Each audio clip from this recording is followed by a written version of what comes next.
The Serb and the Fox by Girindra Selleck. Michael Nikolitch's letter to the new widow of Dr. Walter H. Fox is at times charming, introspective, and deeply saddening.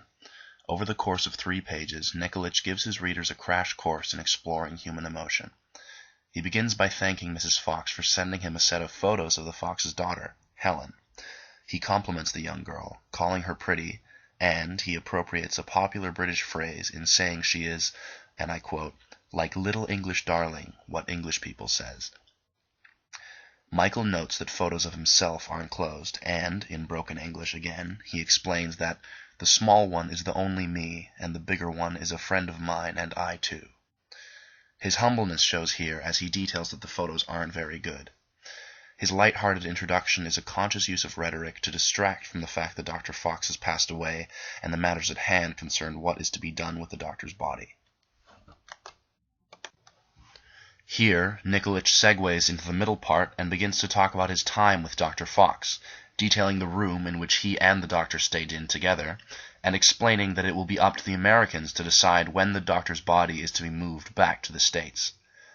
Now, this is where the letter takes a bit of a macabre turn, as Michael answers what is a presumed question from Mrs. Fox's preceding letter. I am just 21 of age, he says. I should finish this school where I am now 2 years ago, but I have lost that 2 years in the war. This sentence serves as the indicator for the tone of the conclusion of his letter.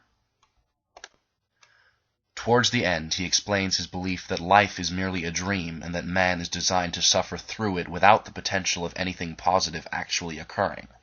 Finally, in an unconventional attempt to establish the doctor's death as a positive event, an escape from the suffering and pain of life on Earth, he closes by saying he wishes he had followed the fate of Dr. Fox.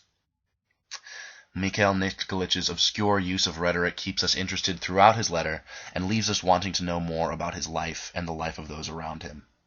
Though our scope of his world is by nature destined to be limited, his words paint a picture that stays vivid on the canvas even into the next century.